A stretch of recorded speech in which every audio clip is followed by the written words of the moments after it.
Passos na escuridão.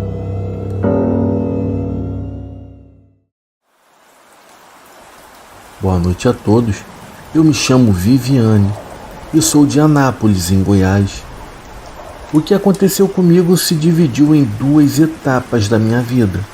A primeira foi na adolescência e a segunda aconteceu há cerca de 4 anos, quando eu tinha 30 anos de idade.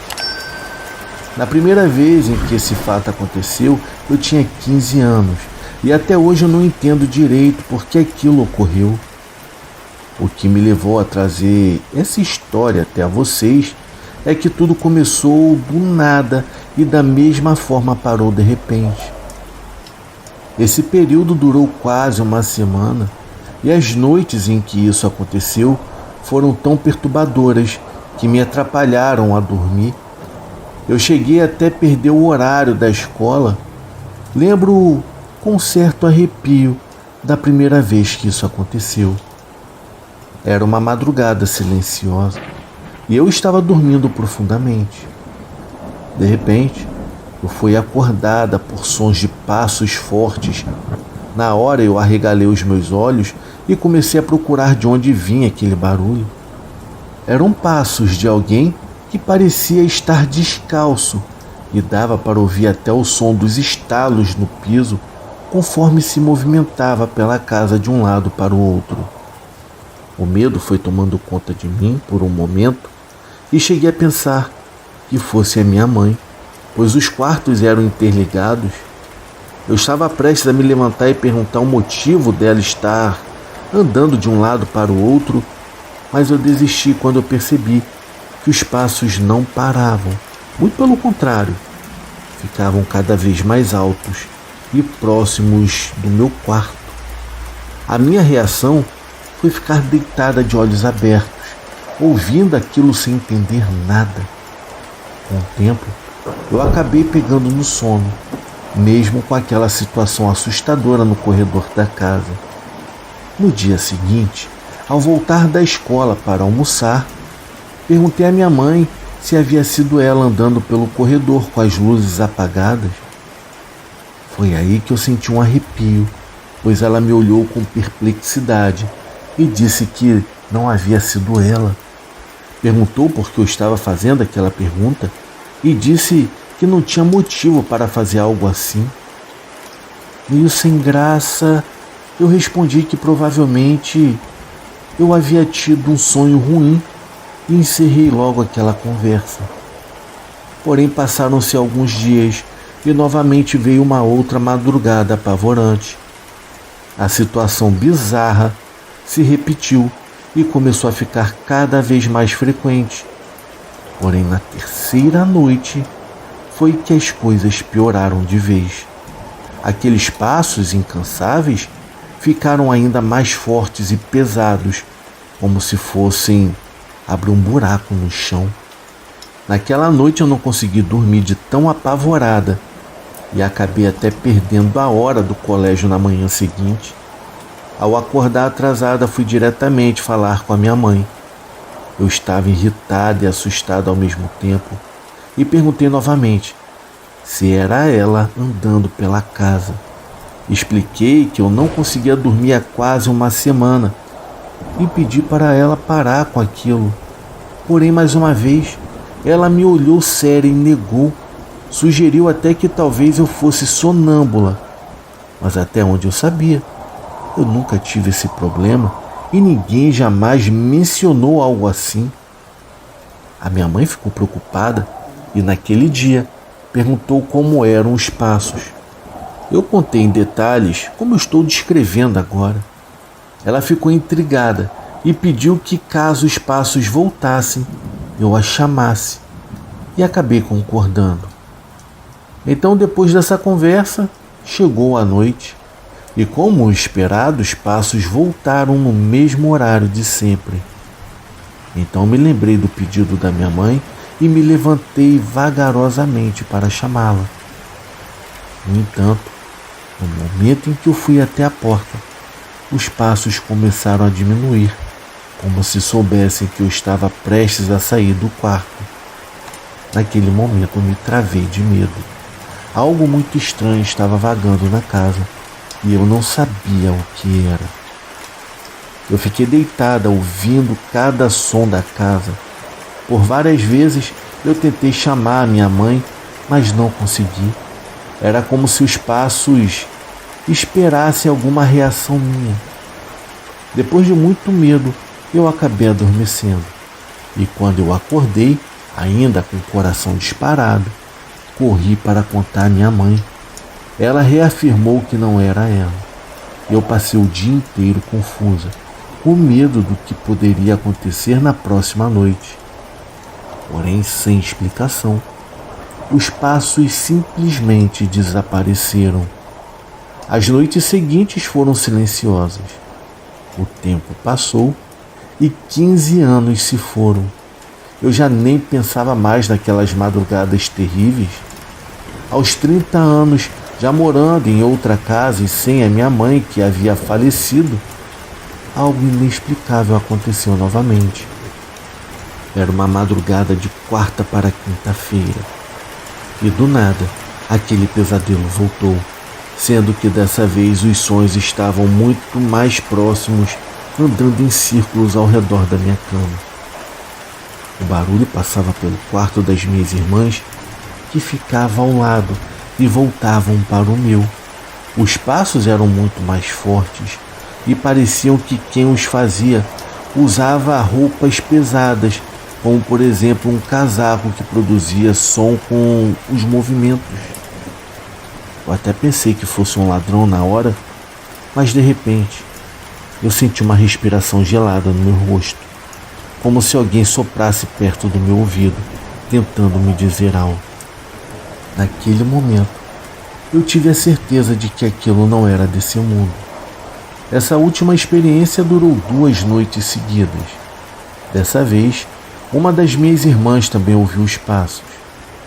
Não sabia mais o que fazer, então apenas orei e pedi que aquilo tivesse um fim.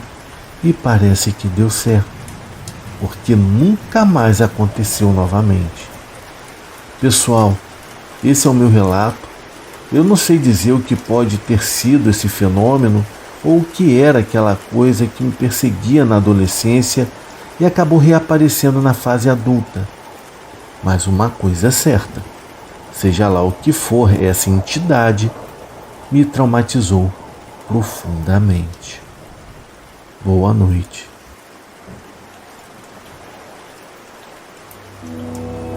O relato assustador de uma noite na fazenda.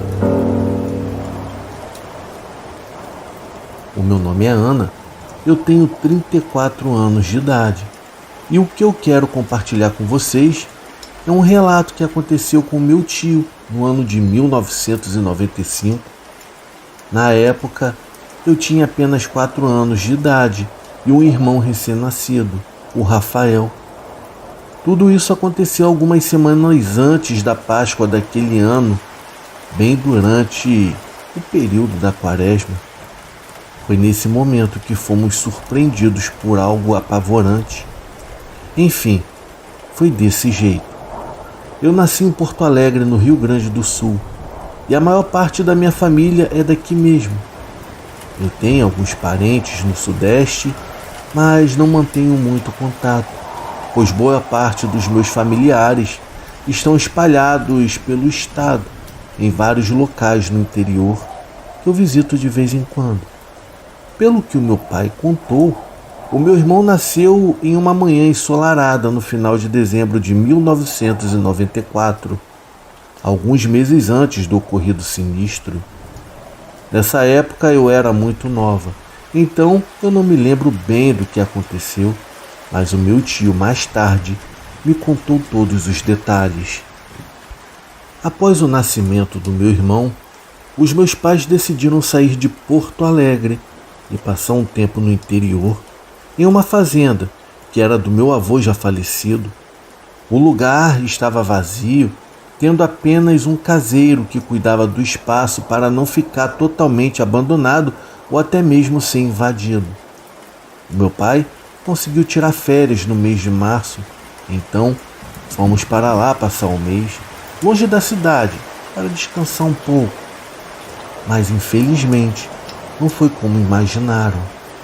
O meu tio, que morava em Canoas, ficou sabendo que estávamos na fazenda da família. Como não era muito longe, resolveu nos visitar, pois ainda não conhecia o meu irmão. Ele ficou animado em passar o final de semana conosco, já que fazia tempo que não via o meu pai, no caso seu irmão. Então ele telefonou e avisou que iria para lá na sexta-feira. Então tudo foi combinado e eles planejaram fazer um churrasco no final de semana. Segundo me contaram, quando ele chegou, tudo parecia perfeito. O meu tio levou carne e bebidas e o meu pai foi até a cidade próxima para comprar o restante das coisas. Era para ser um final de semana em família com muita alegria, mas acabou se tornando um tormento para o meu tio. Como eu mencionei, os meus pais pagavam um caseiro para morar e cuidar da fazenda. Durante uma caminhada pelo terreno, o meu tio acabou conversando com o rapaz e acabou fazendo amizade. Ele então resolveu convidá-lo para o churrasco daquela noite de sábado como forma de agradecimento. O caseiro, por sua vez, chamou meu tio para tomar um vinho antes do churrasco na casa dele. Era um vinho caseiro, típico da colônia, e o meu tio, que adorava um vinho, não recusou o convite. A casa do caseiro ficava no fundo do terreno, a uns 100 metros de caminhada. Já estava escuro quando ele foi para lá. O caminho era pouco iluminado, mas ainda dava para enxergar a casa do rapaz de onde estava. Meu tio, tranquilo e distraído, não fazia ideia do que estava por vir. Foi aí que ele começou a sentir um mau cheiro. Era um fedor insuportável de carniça no ar. Em seguida, veio uma sensação esquisita, como se alguém o estivesse observando escondido.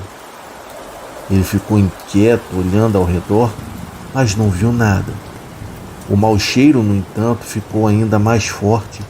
Foi quando, de repente, ele ouviu sons de galhos e folhas se mexendo no matagal ao lado do terreno. Parecia que algo estava se movendo, escondido por entre as árvores. O barulho foi se aproximando e ele viu uma sombra passar correndo por entre os arbustos. Na hora, o meu tio riu, achando que era uma brincadeira do meu pai tentando assustá-lo. Ele chegou a xingar, pedindo para saírem do mato. Mas então ouviu um rosnado. Foi aí que percebeu que não era o meu pai, e sim um animal o cercando. Como morava no interior, o meu tio sempre andava armado. Ele sacou o revólver e ficou alerta. O som continuava e ele apontou a arma na direção do barulho.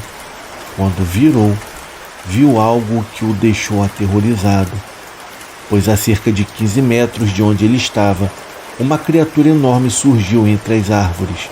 Segundo ele, o porte físico da criatura era semelhante à de um urso, porém as feições lembravam uma mistura de cachorro com porco. Os olhos eram amarelados e brilhavam em meio àquela escuridão. A pelagem era negra, mas estava escuro demais para enxergar com clareza. O que mais o assustou foi aquela fera que andava em pé como se fosse uma pessoa. Sem pensar, ele apontou a arma e disparou na direção da criatura. O tiro pareceu assustá-lo, pois ela deu 2 passos para o lado e fugiu de mato adentro. Meu tio, ainda em choque, ficou parado por alguns minutos, tentando entender o que havia acabado de ver. Pouco depois, o caseiro e o meu pai apareceram correndo ao local. Eles haviam escutado o disparo e foram ver o que havia acontecido. O meu tio disse que havia visto um bicho estranho e atirou para espantá-lo sem dar muitos detalhes. Mais tarde, o caseiro perguntou a verdade e o meu tio contou tudo. Para a surpresa dele, o caseiro não pareceu assustado.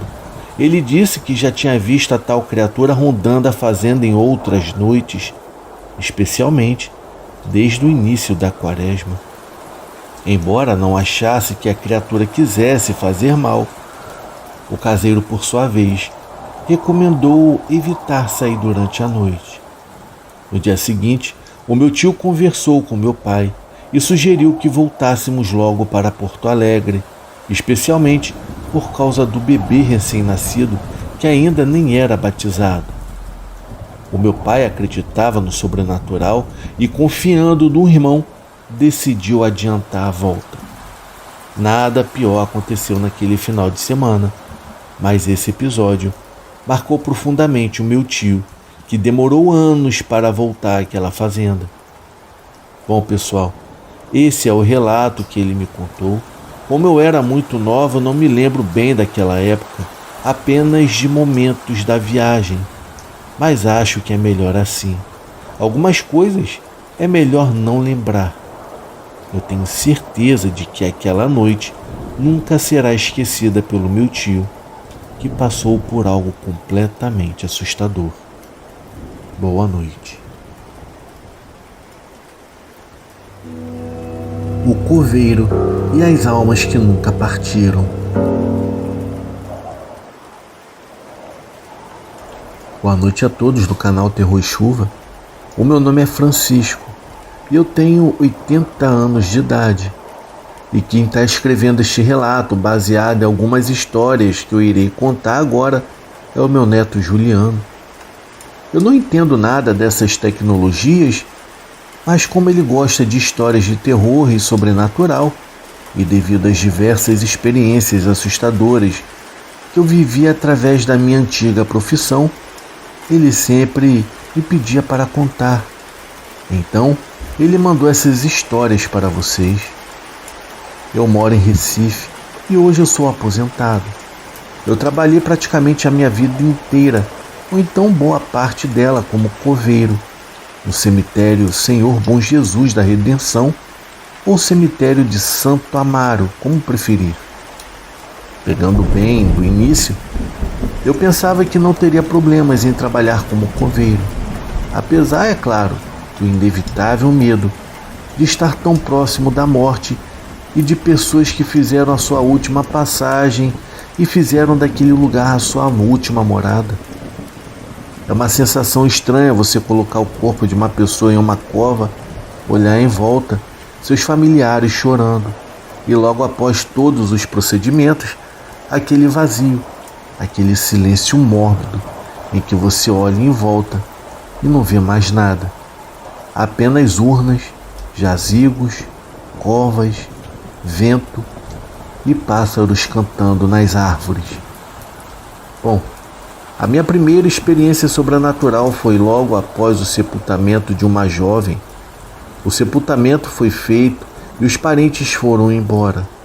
Enquanto eu estava rondando por ali fazendo outras tarefas, comecei a ouvir sorrisos.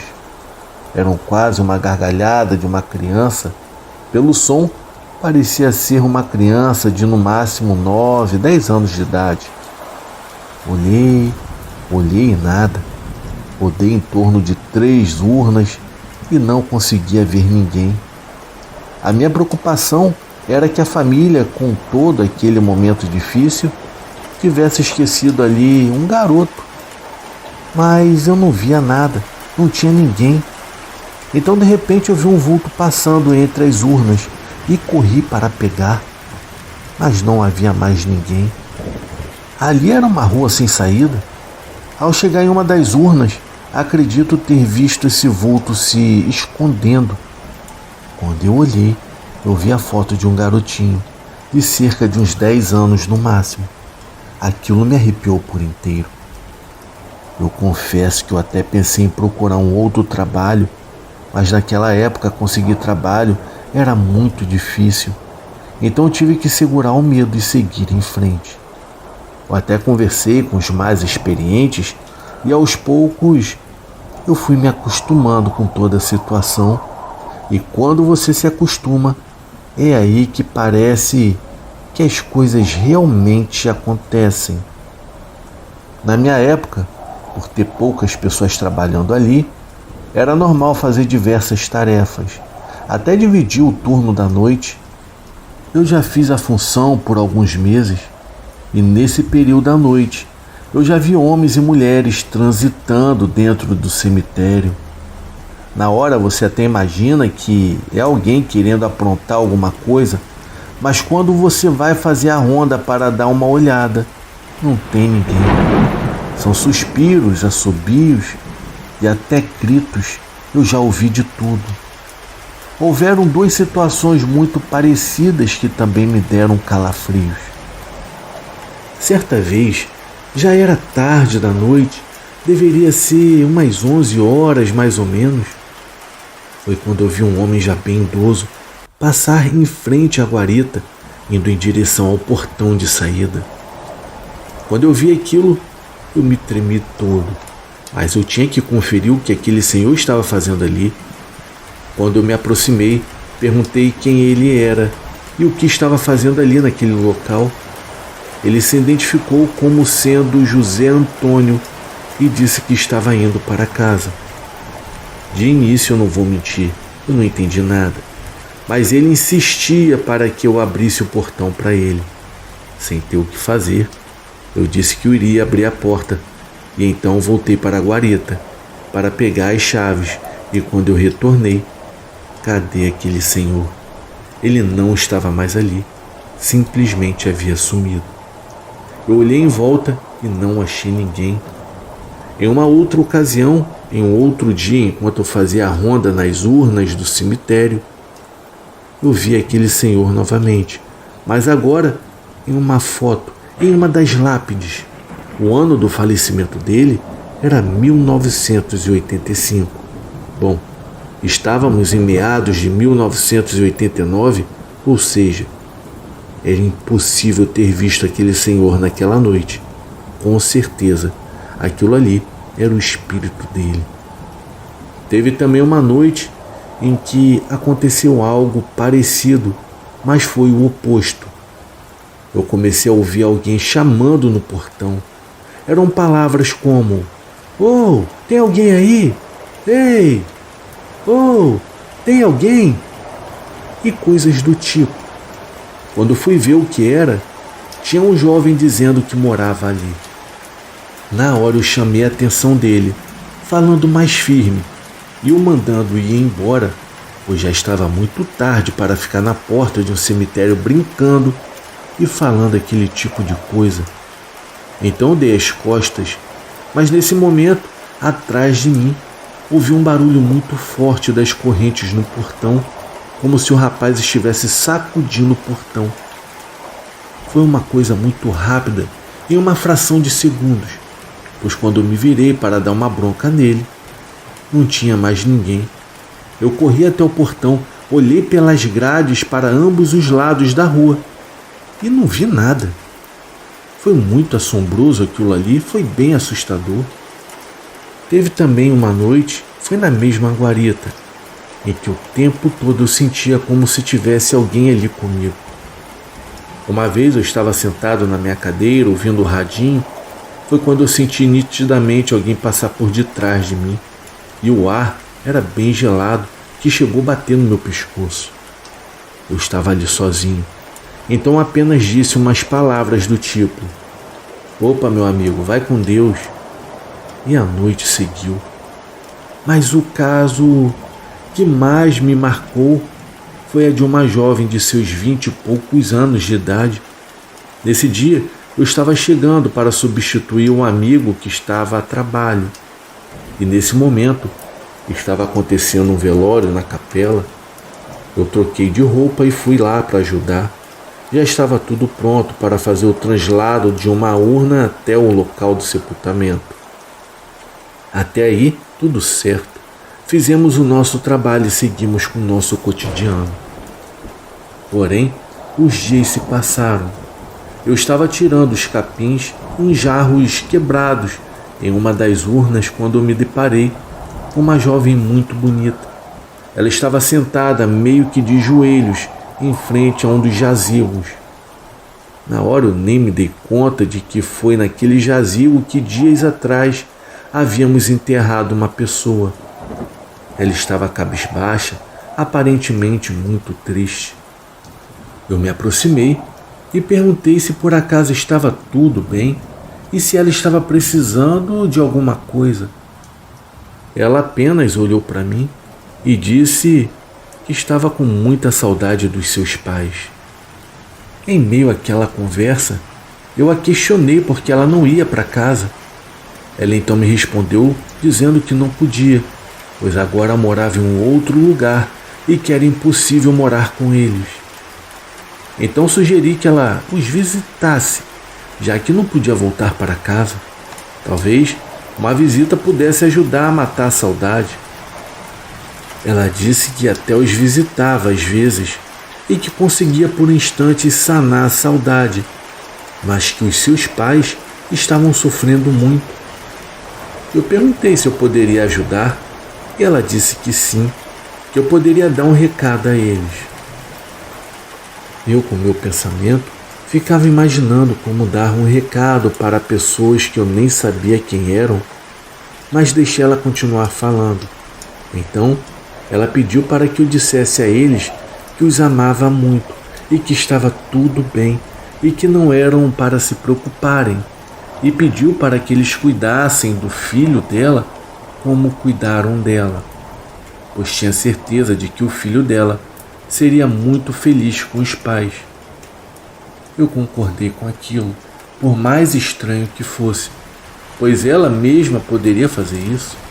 Como tinha coisas a fazer, eu me despedi e disse que qualquer coisa era só me procurar, pois eu estava trabalhando ali, e ela disse ok, me agradeceu logo em seguida e voltou a olhar para aquela lápide.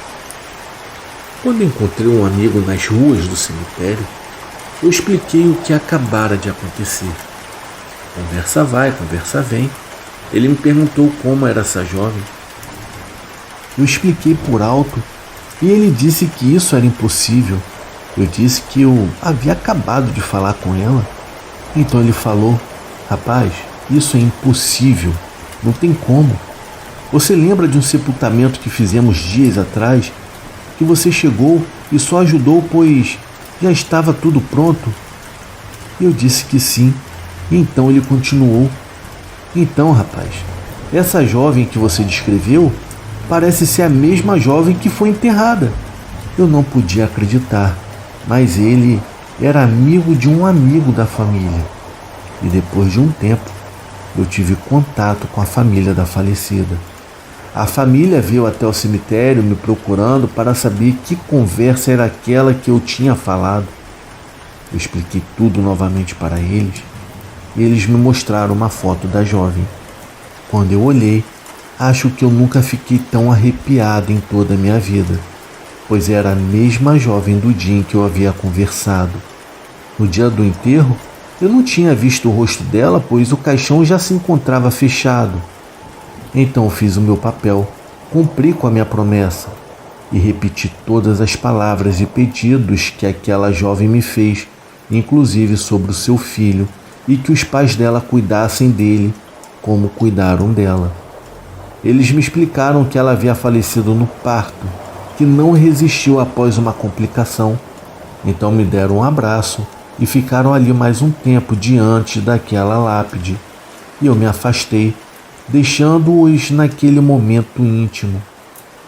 Depois de um tempo, eles foram embora e desde esse dia sempre voltaram ao cemitério, trazendo velas, água e flores. Esse foi o caso que mais me marcou.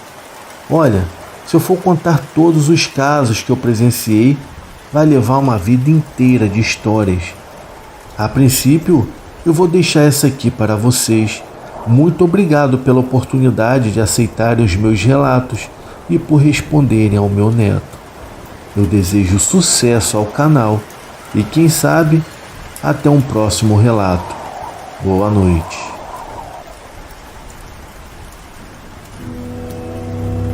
Conexão além da vida.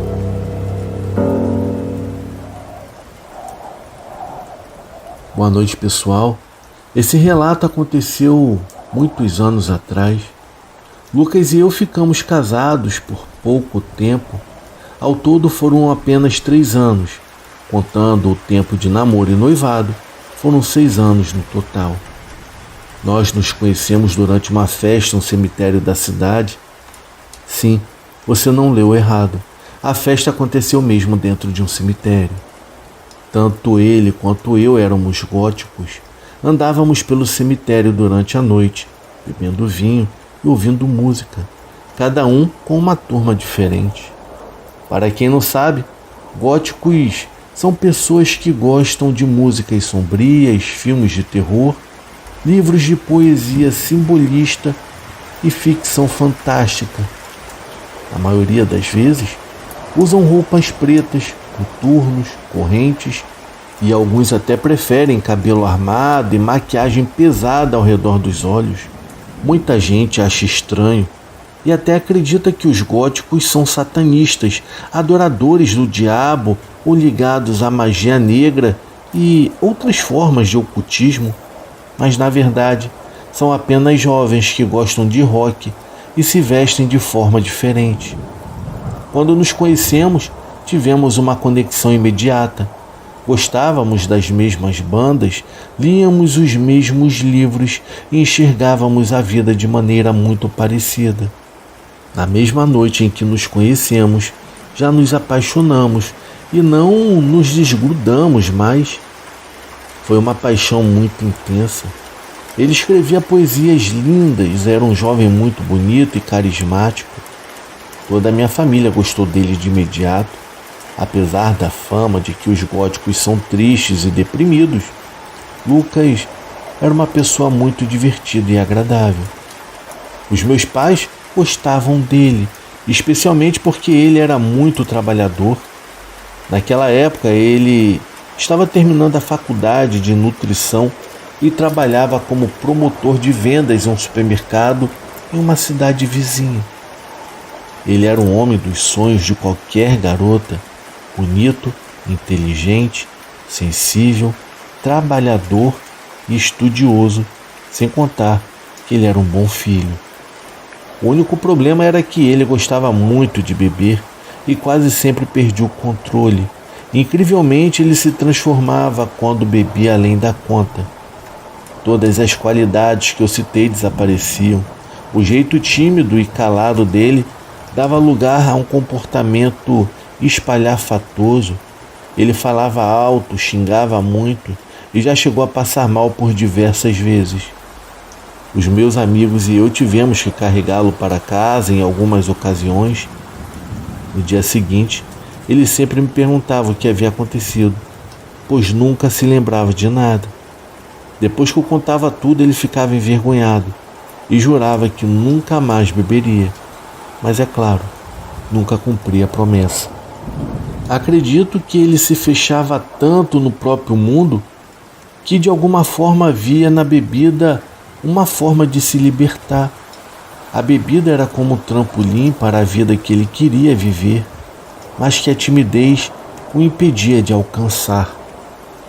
Uma vez estávamos no mesmo cemitério de sempre, na zona sul do Rio de Janeiro. Ele parecia estranho naquela noite, olhando para os lados, estava assustado. Estávamos bebendo vinho de um garrafão grande que sempre levávamos. Todos bebiam socialmente, mas ele era o único que ficava embriagado. Foi quando de repente ele se levantou e saiu andando por entre os túmulos. Quem conhece esse cemitério sabe que ele é muito grande, é quase um labirinto. À noite, com tudo escuro, é fácil se perder. Chamamos por ele, mas o Lucas simplesmente desapareceu. A diversão acabou para todos naquela noite. Passamos horas procurando por ele, por entre as sepulturas, porém foi sem sucesso. Antes do amanhecer todos foram embora, mas eu decidi ficar. Continuei procurando, preocupada, até que o encontrei sentado sobre um túmulo de um escritor famoso, em posição de meditação. Quando o chamei, ele pediu silêncio e disse que estava conectado com o bruxo e que eu estava atrapalhando a comunicação. Eu sentei ao lado dele em silêncio, aguardando. Quando ele finalmente abriu os olhos, o sol já estava alto. Só então ele decidiu ir embora. No caminho de volta, talvez ainda sob o efeito do vinho, ele me disse: nossa conexão é muito grande. Eu sinto que a minha alma precisa da sua para viver. Estaremos sempre juntos, mesmo que em outro plano. Eu te amo para toda a vida. O amor adolescente é assim. Tudo parece eterno e intenso. Com o passar dos anos, a gente aprende a desacreditar em príncipes encantados. Mas naquele dia, eu senti que o Lucas era o amor da minha vida. Pouco tempo depois nos casamos. Os nossos pais, claro, foram contra, pois éramos jovens e imaturos, mas a paixão era tão intensa que não demos ouvidos a ninguém. Ninguém nos avisou que a vida a dois seria tão complicada. Os primeiros anos foram difíceis. Mal tínhamos dinheiro para sair com os amigos, tudo ia para o aluguel e as contas. Às vezes, nem conseguíamos pagar a luz ou a água. Com o tempo, o hábito de beber só piorou, pois ele passou de beber aos finais de semana para beber diariamente. O amor da minha vida estava se transformando em um verdadeiro alcoólatra. Nossas brigas eram constantes. A situação se tornou insustentável quando ele gastou o salário inteiro no bar e me deixou em casa sozinha sem comida. Naquela noite, eu decidi que não dava mais. Voltei para a casa dos meus pais e pedi o divórcio. Soube depois que o vício destruiu a vida dele. Ele perdeu o emprego, largou a faculdade e acabou morando com os pais. Anos depois, já casada com meu atual marido e com 2 filhos, eu senti a presença do Lucas. Era um domingo à tarde e senti como se ele estivesse no meu quarto olhando para mim. Até o cheiro do perfume dele estava lá. 2 dias depois, eu recebi uma ligação da minha ex-sogra. O Lucas havia sofrido um acidente no domingo e falecido. Ela me contou que ele passou a noite inteira bebendo em um bar e depois insistiu em dirigir de volta para casa. Ele acabou batendo em um poste, estava sem o cinto de segurança e morreu ali mesmo no local. Eu não podia acreditar, porque dentre tantas pessoas que ele poderia ter visitado, ele veio até a mim. Naquele momento eu não me lembrei, mas depois a memória veio. O que ele havia me dito naquela noite lá no cemitério antes de desaparecer. Eu acredito que na mente dele nós ficamos juntos para sempre. E ao sentir a presença dele ali comigo, eu tive a certeza de que ele nunca se recuperou do nosso rompimento. No mesmo dia, eu fui até uma igreja, acendi uma vela pela alma dele. Eu não consigo evitar de me sentir culpada, especialmente quando a mãe dele me contou que ele nunca mais namorou ninguém depois de mim. Ele até tentava, mas nada seguia adiante. Foi uma pena ver uma vida se acabar dessa maneira. Ver alguém que foi tão importante para você simplesmente jogar a própria vida fora é de cortar o coração. Eu espero de verdade que onde quer que ele esteja, ele consiga encontrar a paz. Boa noite.